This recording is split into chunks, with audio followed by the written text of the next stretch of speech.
Nakon održanog godišnjeg koncerta u svom zavičaju, članovi Kulturno-umetničkog društva Taše Miloševski iz Resna u Severnoj Makedoniji krenuli su na turneju kako bi predstavili bogatu kulturu i prelepi folklor makedonskog naroda.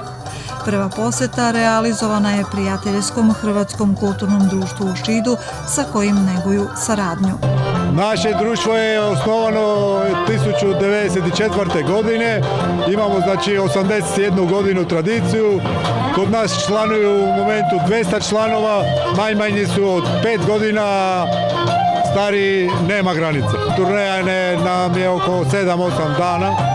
Ovdje počinjemo, sad izvodimo baš tačku iz našeg regiona, to se zove Biserot od Mala Prespa. Predstavljamo naš makedonski tradicionalan folklor i cijeli region Makedonije. Možemo da se pohvaljujemo sa dobrom pesmom, dobrom igrom, dobrom glazbom, kao što vi kažete, prepoznatljiv je makedonski folklor, a i znamo, nismo mi daleko, vi kod nas, mi kod vas i prepoznaje se taj mentalitet, taj folklor, taj duh i svet. Mladi folkloristi izveli su poletne makedonske igre uz specifičan melos i predstavili prelepe nošnje različitih krajeva svoje zemlje. Usklađenost igre, pesme i scenskog izraza svedoči o velikom trudu i posvećenosti članova ovog ansambla kako bi publici priredili kvalitetan kulturno-umetnički program. U ime domaćeg Hrvatskog kulturnog društva Šid, goste iz Resna pozdravio je predsjednik Josip Pavlović. Saradnja traje već 9 godina. Ovaj ansambl nam je iz Makedonije po drugi put. Prvi put je to bilo folklorni ansambl Pletenka u okviru Hrvatskog kulturnog centra Marko Marulić iz Bitole, koje smo mi ugostili 2017. a sljedeće godine smo sudjelovali na njihovom međunarodnom festivalu, mislim da je bio 49. po redu.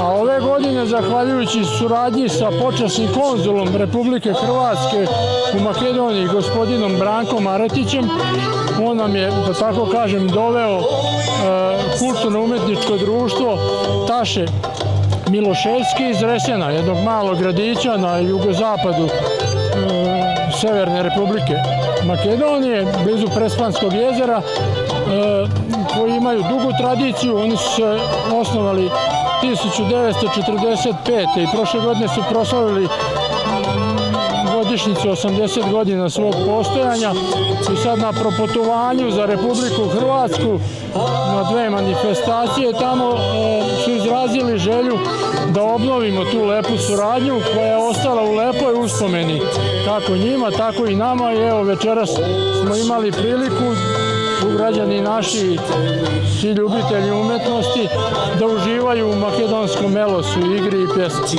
Koncert Kulturno-umetničkog društva Taše Miloševski satkan je kao priča o identitetu, običajima i nasleđu makedonskog naroda.